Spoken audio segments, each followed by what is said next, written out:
maybe I can start with a couple of questions, Mary, and you already touched upon this, but maybe you can expand a little bit and indicate which UN agencies are really using the PPSA services, and can you share any lessons learned from their adoption so far, any feedback that you may have received? And as you are also clarifying the number of agencies that are utilizing the PPSA services, maybe you could also indicate what are the efficiency benchmarks or targets that the PPSA service normally focus on, and how is it reported? Is there also a reporting mechanism for UNDP to basically to demonstrate the services or the support that it provides at the interagency level? Thanks, Amir. I'll answer the first part, and then I'll hand it over to GSSC colleagues to also complement and also Ola as needed. In terms of the scope of the service or the partnerships, we currently have 7 UN agencies that have adopted the PPSA. And here we want to highlight that the PPSA is actually fairly new modality. It was only launched or made available to partner agencies later last year. So we're coming to 1 year of kind of full operations. And in the first instance, we have transitioned the agencies that used to have or are still having service contracts administered by UNDP into the national PPSA modality. So this has been #1 priority, to transition from the SC service to PPSA. And that was made available only last year. So 2025 is our first full year of operation. So in terms of the lessons learned, we're still very early in the implementation. I think those will come once we kind of fully stabilize, move on to full implementation rather than the transitional phase. But I think there are, we have the standard KPIs for sure, for benchmarks, and then we will have also annual surveys, and GSSC has already in place a robust reporting and monitoring mechanism in terms of measuring the quality of service. But with that, I'll hand it over to Lili and Nato to complement a little bit on how we measure the quality of the service to partners. Different ways how we collect feedback and measure it. One, as we have already covered, we have every SLA includes a set of KPIs that UNDP commits to deliver, and the target is set at 95%. As we are using the fully automated system, every request is measured and recorded. So we do have also the Power BI dashboard that is made or being made available for the partner agencies, where they can see volumes and then the KPIs real time, because the information is extracted directly from the ERP and the ServiceNow, and it basically displays the overall volumes, satisfaction rates.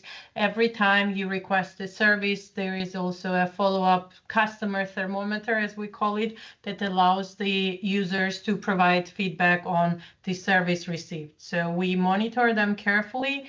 We do have also internal mechanism to reach out to clients who may not be fully satisfied. So we do monitor it rigorously, and the data is basically made available to the partner agencies through the dashboard, and could be aggregate or disaggregated depending on the user.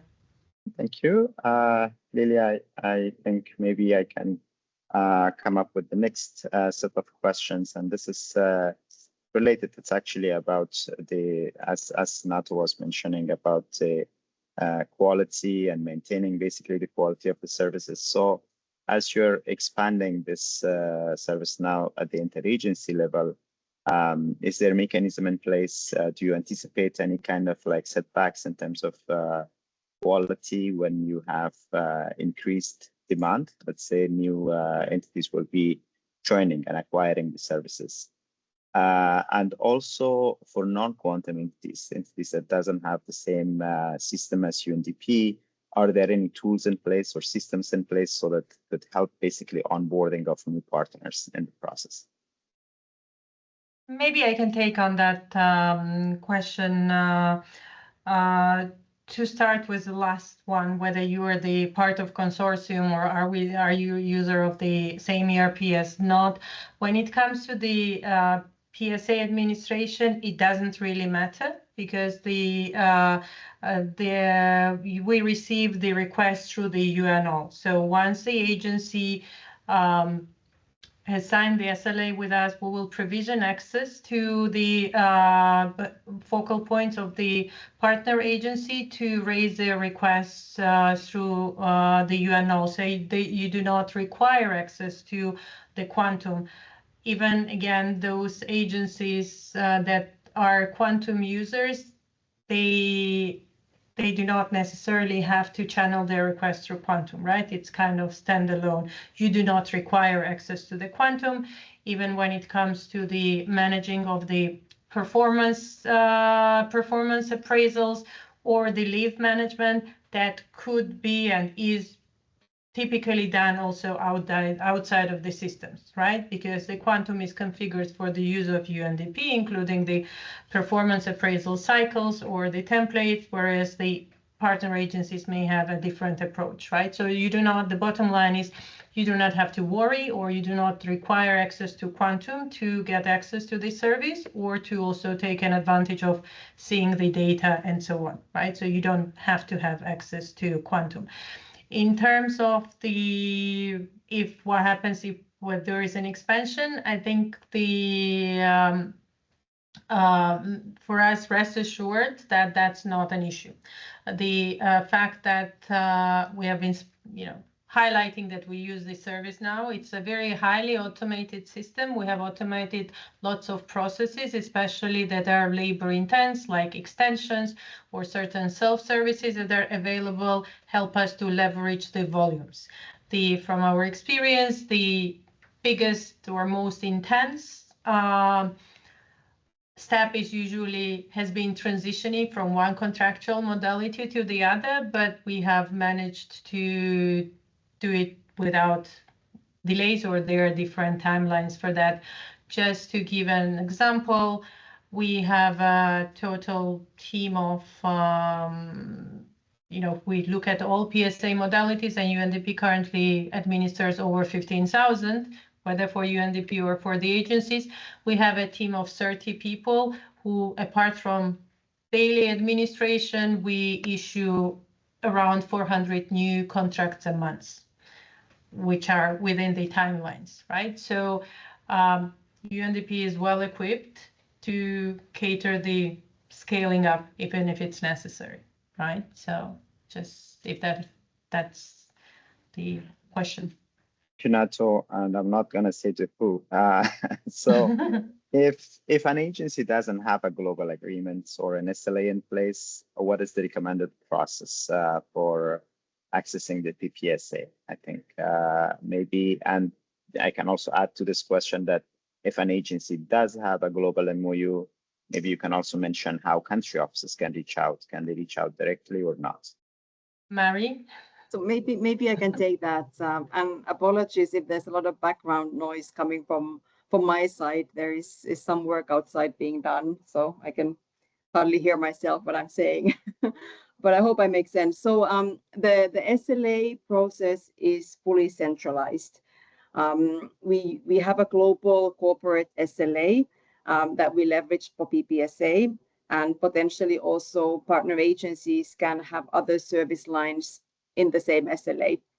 So for many agencies who are not yet subscribing to PPSA, there might be already an SLA in place. So for example, if your agency is part of the quantum consortium, there will be already kind of the main legal framework in place. And then what we can do with your HQ is to see how it would have to be amended, or maybe we need to renegotiate it. But whatever is in place already, we will see if we can leverage those. The negotiations are always with HQ, so it's fully centralized. We work with your HQ. So if you are now in a field office or in a country office, if you're interested in PPSA, we would suggest that you relay or get in touch with your HQ, your HR colleagues probably there, or who are any other part of the house who is responsible for perhaps workforce management or contractual modalities or policy. Seek their advice, because it could be that there are already ongoing discussions between the HQs. So the negotiations are fully done at the central stage, yeah, I guess that covers it. Sorry, I got distracted now by the noise. Was that enough? All right, maybe I can group a couple of other questions that came in. One is about similar services being offered by UNOPS, ICA services. So the question is if there is any kind of discussion on going on to further collaborate at the interagency level, but these contracts or contractual modalities are even further integrated. And then as you respond to that one, maybe we can also cover the parts related to maximum renewals for the PPSA. Is there like a maximum for this? And if you could recruit part-time, and I think you already mentioned remote work in the presentation, part-time and remote work for the agencies as well. Samir, maybe I can take the first question on collaborating with UNOPS. This is a very, very good point. And one thing that UNDP has been working with UNOPS is co-leading a work stream under the HLCM efficiency initiatives that really aims at streamlining non-staff contracting within the UN system. I don't think there's intention to kind of have just one modality. The point is that we want to streamline as much as possible the fragmented landscape. There's a whole variety of different contractual modalities, not just PPSA or the ICA. There's all kinds of things that agencies have. The intention is to make that more streamlined, harmonize it, ideally have these two main models, which are PPSA and ICA. Some of them or one of them might fit one agency better than the other, for example, or it could be that one agency still prefers to use their own modality. So the intention is not to kind of have just one option and force all agencies to adopt it. It's also based on operational models and business needs, what might work best for one agency. But the idea is that under this HLCM work stream, we have offered the two modalities to the use of the UN agencies, and then they can adopt ICA or PPSA or even both. I mean, some agencies even use both depending on the contexts. So yeah, the intention is not to force agencies to choose something that might not fit their exact needs, but also at the same time try to have some harmonization. Ola, would you like to compliment on that? Don't want to put you on the spot, but you've also been very much engaged in the HLCM work. Yeah, you summarize it beautifully. I think the whole idea of the efficiency that HLCM is trying to promulgate is the fact that we can, come together. We have the ICA, UNOPS, and then you have PPSA, and then agencies can go out and have that option to go for either of the two, or in some cases you can use both depending on the context as well. So that option is there. I think the second question, Mary, it's regarding number of years in which you can use IPSA. I think for that one, that has been looked at in our changes to the PSA policy, right? So going forward, that restriction, we currently do have restriction in the current policy, but that will be lifted from 1 January 2026. So that restriction will no longer be there. So you can have IPSA and probably mainstream it as part of your workforce going forward. So that's a change that's coming to the policy that will be reflected from 1 January 2026. Yeah. And then there was also a question on the part-time option, which is available under the PPSA scheme. So that's very much there as well for the agencies to avail. Amazing, thank you. And maybe we can conclude the session with two last questions. One is, if there's any tool or basically option for colleagues to calculate the cost of the PPSA contracts. I am not sure if colleague is referring to how much does it cost them, but in your response, maybe you could also indicate if there are also ways to identify cost efficiencies versus a traditional approach for recruiting.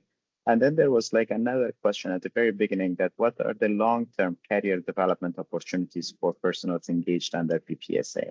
So is there like a way forward for them, or, I mean, as you know, thank you.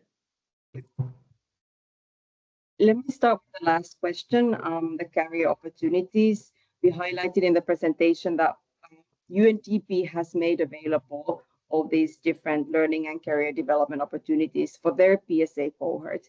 Now, the career development of the partner agency PPSA holders would very much be, the responsibility of the partner agency. If they want to extend access to their learning systems to the PPSA holders, UNDP would very much encourage that from kind of, learning from our experience, but that's entirely up to the partner agency. But one key aspect is the interagency mobility, because when you have more agencies using the same frameworks, the same classification system, the PPSA modalities is known. It's easier for PPSA holders to move from one agency to another when they're on a on a contract modality that the other agency recruiters already know, and they, we know the ICSC system very well, for example. So I think this is a key benefit of the PPSA modality, and when it's used even more and by different agencies, and then the interagency mobility aspect becomes even bigger. In terms of calculating the costs, if you have specific questions or want to learn more, you can also, of course, get in touch with us. There is no tool, or there's no kind of nothing to play around, but one easy way of calculating concrete costs of the national variety of the PSA is to look at the 76% of the equivalent staffing cost in that duty station, because it's always fixed to that. So that kind of gives some perspective in terms of the salary costs. But then, of course, in terms of the administration of the service or the service fees, we can discuss this separately. In terms of the cost efficiencies, I think the benefit for the partner agencies, certainly when you outsource service to one agency, there are administrative savings. The overhead on your side is probably less. You can benefit from the economies of scale that we have in UNDP. It's probably faster for you to do recruitment for non-staff contractual modalities when you outsource the contractual service to us, and faster recruitment results in savings. But maybe Nato, Lilia, if you want to add anything else on the kind of efficiencies of what are the efficiencies for the agencies when they outsource to UNDP this service? No, I think you summarized it well, so I don't think there is much to add. And efficiencies have different shapes and forms, right? In a sense of what that exactly means. Yeah. So, but I think you covered it all. And by the way, we'll be sharing a link with you, which is the beta version of the Global Shared Services dashboard, where you can see which agencies have signed up for which services, including the UNDP PPSA.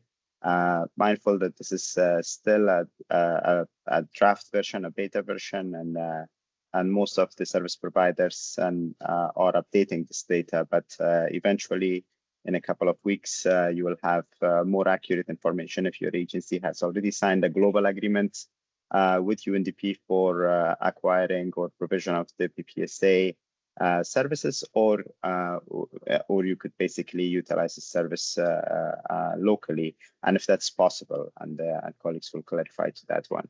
So with that, let me just go ahead and kind of like warm up this session with some of the common questions that have come across to us. I know colleagues have been responding to these in the chat as well, but we will read some of them just for the benefit of those colleagues that are listening. So, Nato, Lilia, and Mary, I'm just going to pose the question, and you can decide which one of you would take it. So we'll start with the first one. How does the PPSA service directly contribute to the UNSDG efficiency agenda and drive for system-wide cost saving?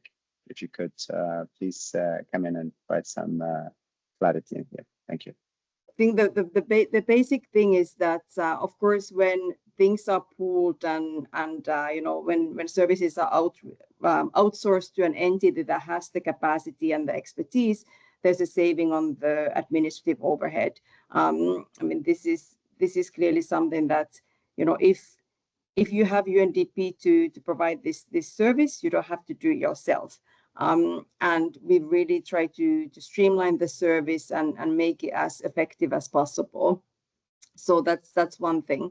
Another cost saving, of course, is when you consider non-staff contractual modalities versus staff contractual modalities. That's perhaps less on the efficiency side. That's more kind of just the use of the modalities in terms of workforce planning within the organizations. But that's also a key aspect. Within the outsourcing to one entity, you know, benefiting from economies of scale, I think that's the key part here. But maybe Nato and Lilia, from the GSS perspective, maybe you can complement that answer a little bit. Maybe I can complement. Again, this is a legal instrument, so to say, to engage non-staff personnel for development projects or other what we call non-inherent functions, right? So the modality offers the flexibility to the partner agencies as well as the UNDP to quickly hire personnel for non-staff functions, so to say, right? Typically, again, UNDP has been service provider for a number of agencies in the past through its service contract modality, which is a, so to say, predecessor of the national PPSA as we call it now, right? So this is again the instrument which is widely used, especially at the country office levels, to engage the personnel for the development projects and so on and so forth. What makes it different and also more efficient, in the past, those who have been receiving service contract services from UNDP service contract modality was limited to the local functions only. One could not engage non-staff personnel at the regional or headquarter level. So with the introduction of the partner PSAs, UNDP has expanded its scope that allows, for instance, partner agencies also hire international project managers, for instance, for their projects which are time limited, and in the past they were also limited contractual modalities. One can bring international capacity into the country, right? All these kind of contributes indirectly to the efficiency and then cost efficiency as well, in terms of what are the legal instruments or what are contractual modalities available for delivering on its mandates, right? So that's just in a nutshell.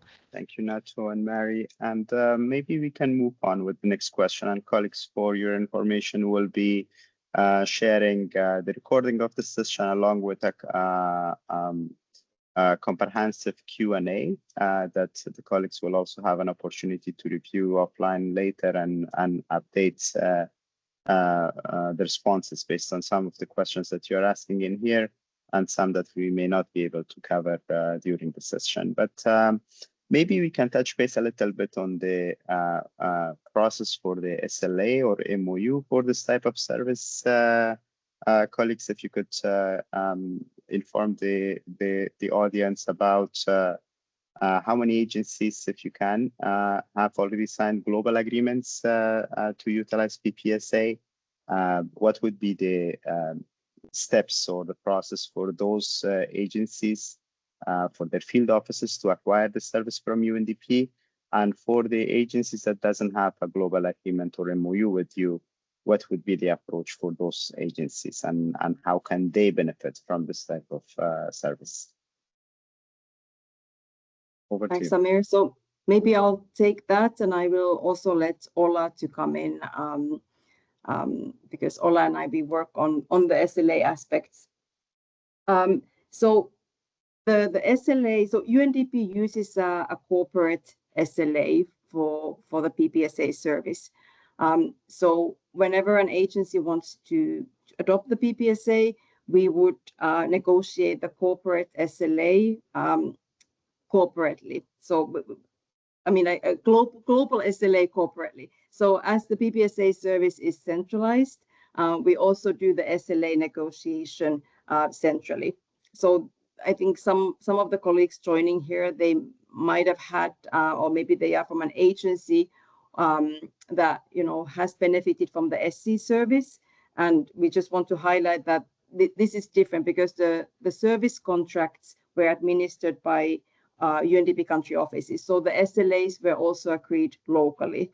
But because we have this centralized structure to deliver the PPSA service, the SLAs are negotiated corporately, led by OHR in New York and working with our legal office and other offices, and also covering other service lines within the same SLA. So this is a big change from the past service contract administration. So just to highlight that. Now, since we leverage the corporate SLA, it is possible that if an agency already has an SLA with UNDP, and I think many agencies do, that can be leveraged also for the PPSA service. So for example, if now an agency is an ERP, a quantum agency, they have an SLA on this, we can work with our legal and with our client services division to make sure that then the PPSA aspect could be added to that and the SLA amended and so forth. So the intention of the corporate SLA is to cover other or as many service lines as possible. So depending on if the agency has other services provided by UNDP, it might be a more fast-tracked approach to adopt the PPSA, but it's always negotiated at the corporate level. So if a field entity, for example, is now interested, they should really reach out to their HQ. And I mean, we can, of course, facilitate and be in touch and find the right focal point. But the point is that everything is done from HQ to HQ rather than by country offices and field missions or field offices negotiating themselves. We currently have 7 agencies that are using the PPSA. We are still within the transition process from the SC to PPSA. So this number is a little bit fluctuating at the moment because we launched formally the PPSA only last year, and within 2025, we've transitioned the agencies and their SCs into PPSA. So this has actually been a huge effort. So most of the service contracts have been transitioned to PPSA. And after that has now stabilized, or we've completed most of the transition process, we are now moving more towards engaging with new partners and new clients. So if an entity is interested, they can reach out to us in OHR. We can see if there's an existing SLA that could be potentially leveraged and how that can be amended.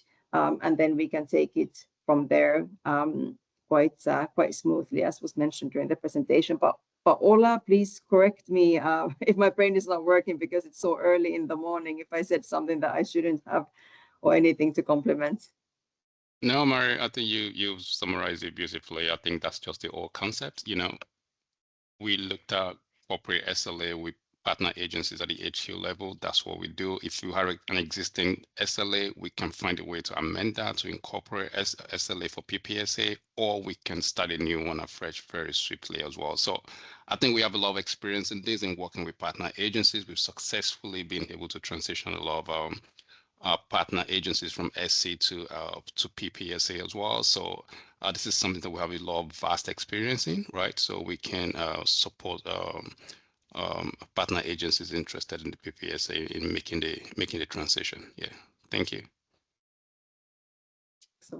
Thank you, colleagues. And just to re-emphasize that the intention is to have global agreements, as we call it in the Business Innovation Group, which is the global MOUs, so that the country offices doesn't have to negotiate each and every service at the country level or at regional level, let's say in certain cases, for each of the services.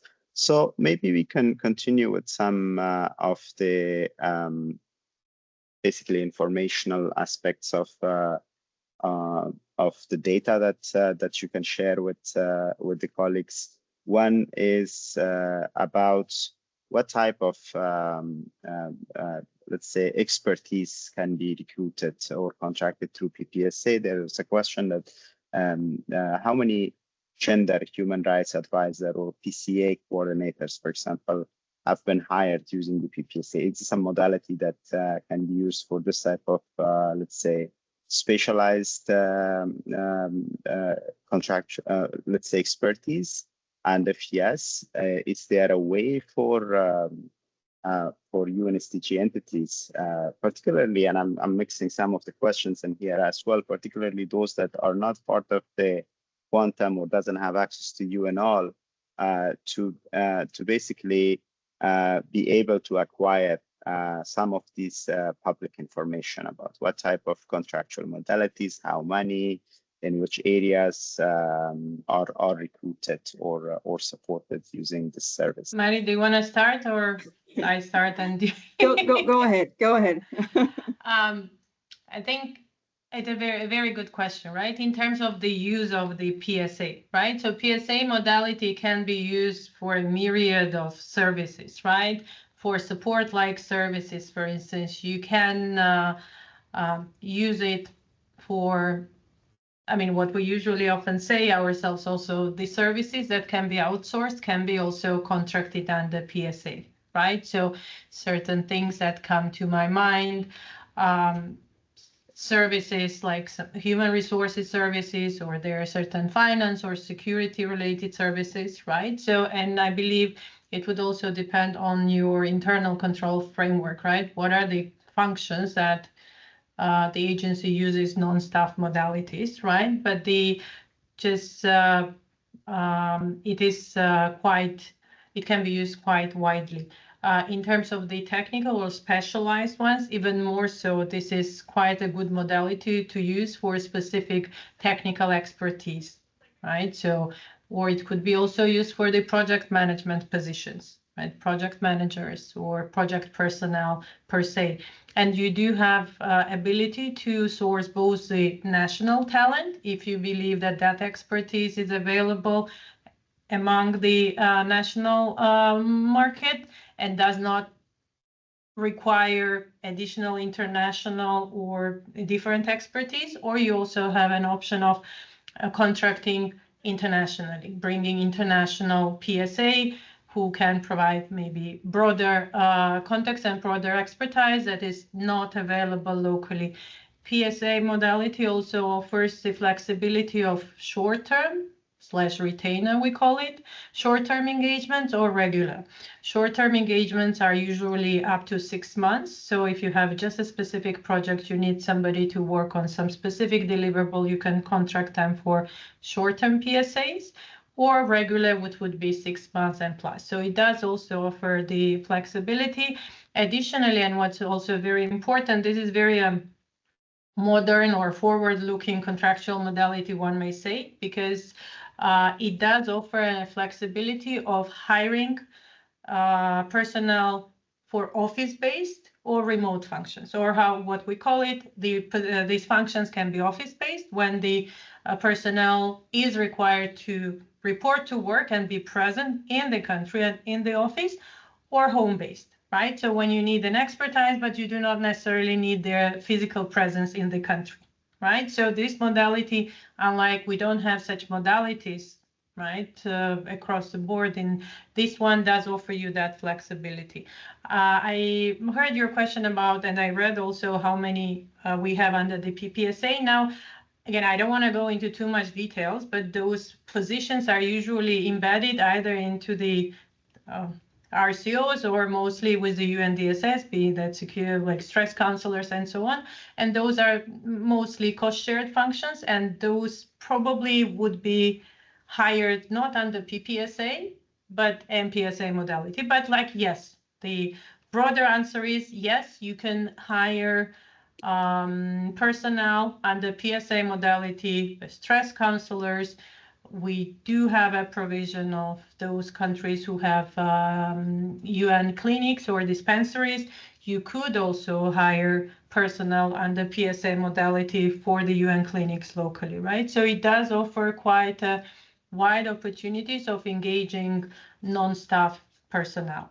Right. So on numbers, I don't necessarily have a number on the top of my head how many stress counselors we have, but we do have those hired both for the UNDP or for broader, you know, when they are embedded into the DSS and are basically servicing all agencies in the country or location.